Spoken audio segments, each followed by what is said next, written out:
नमस्कार साथियों। आज जो मैं आपके लिए सिद्धांत लेके आया हूं बहुत संक्षेप में, वो है प्रोसेस ऑफ मेमोरी, स्मृति की प्रक्रिया। चलिए शुरू करते हैं। आज जो हम समझ रहे हैं वो है स्मृति की प्रक्रिया, प्रोसेस ऑफ मेमोरी। तो जब हम इस प्रोसेस की बात करते हैं तो प्रोसेस के मेनली 4 हमारे फंक्शनिंग है। ये फंक्शनिंग है एनकोडिंग, कूटबद्धीकरण, कंसोलिडेशन,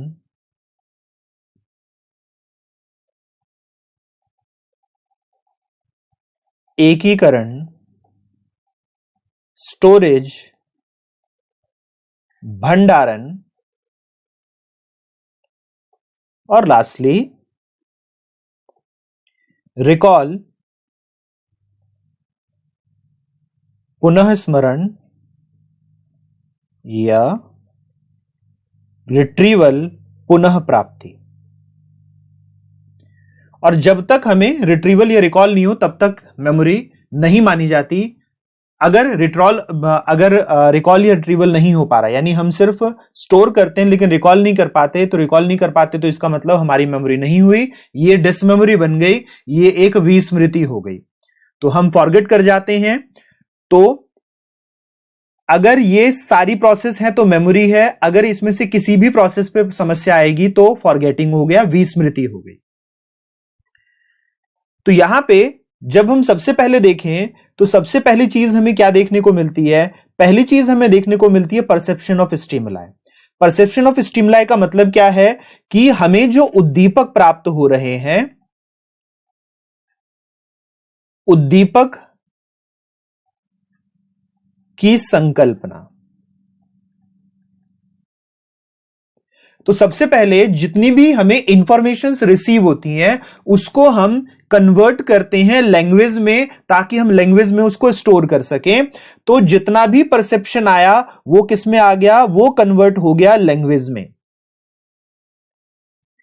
तो जब लैंग्वेज में कन्वर्ट हो गया तो इसे हम क्या कहते हैं? लैंग्वेज में कन्वर्ट हो जाता है, भाषा में बदल जाता है, तो इसे हम कहते हैं एनकोडिंग। जैसे ही ये भाषा में बदल गया तब हम इसके लिए क्या करेंगे? इसके लिए मस्तिष्क के चिन्ह बनाएंगे। तो जो मस्तिष्क के चिन्ह बनते हैं उन्हें कहा जाता है एनग्राम। ये मस्तिष्क के चिन्ह हैं और ये मस्तिष्क के चिन्ह विद्युत इंपल्स के रूप में बनते हैं। हिंदी में भी इन्हें एनग्राम ही कहा जाता है। ये जो एनग्राम होता है, ये एनग्राम क्या होता है? ये इलेक्ट्रिक इंपल्सेस का एक स्टोर फॉर्म होता है।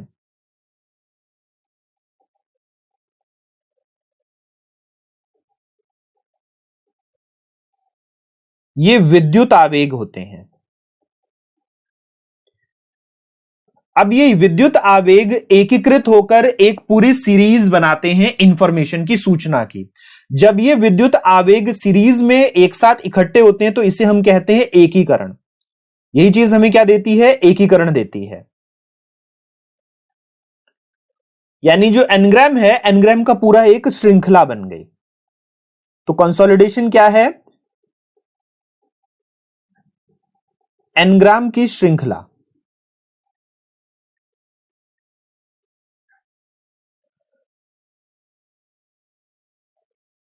Series of ngram. इसी को प्याजी क्या नाम देते हैं? प्याजी कहते हैं कंसोलिडेशन कब होता है? जब हम स्कीमा बनाते हैं, यानी वो इसे, इस सीरीज को स्कीमा कहते हैं जो इंफॉर्मेशन बन रही है। अब ये लॉन्ग टर्म पोटेंशिएशन में जाता है। लॉन्ग टर्म पोटेंशिएशन का मतलब क्या हुआ? दीर्घकालिक।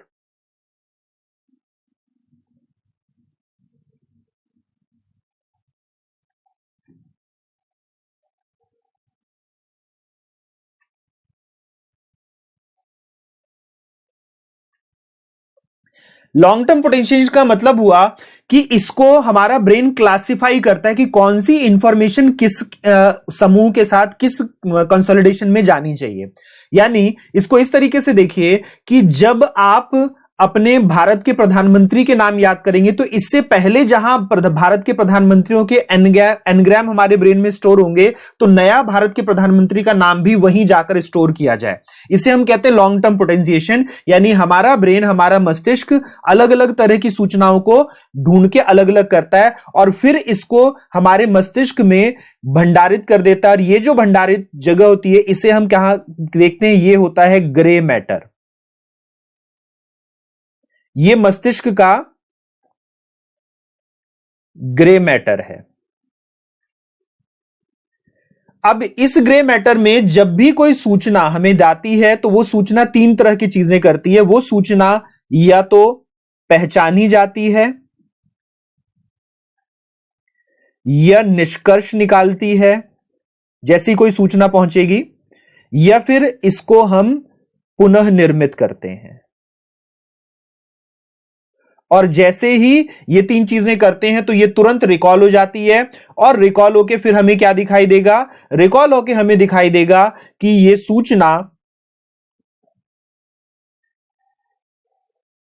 वापस एनकोडिंग की तरफ चली जाएगी।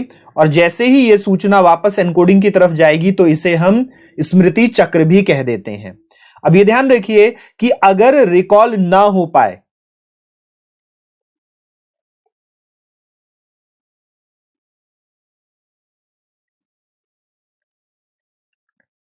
Absence of recall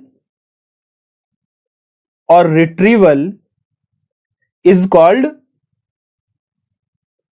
forgetting. तो अगर पुनः स्मरण या पुनः प्राप्ति का अभाव है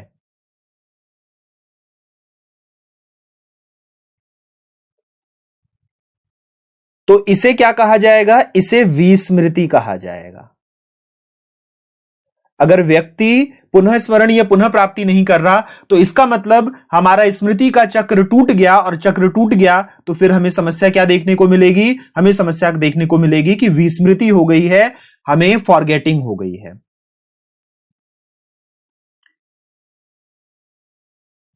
तो ये पूरा का पूरा हमारा स्मृति चक्र था। तो साथियों, उम्मीद करता हूं कि स्मृति यानी मेमोरी हमारे ब्रेन में किस प्रकार से बनती है, किस प्रकार से उसकी प्रोसेसिंग होती है, वो आपको बहुत बेहतर तरीके से समझ आई होगी। इसी तरह से छोटे छोटे कॉन्सेप्ट लेके और भी बाइट्स वीडियोस में लेके आता रहूंगा। फिर मिलते हैं साथियों, नमस्कार।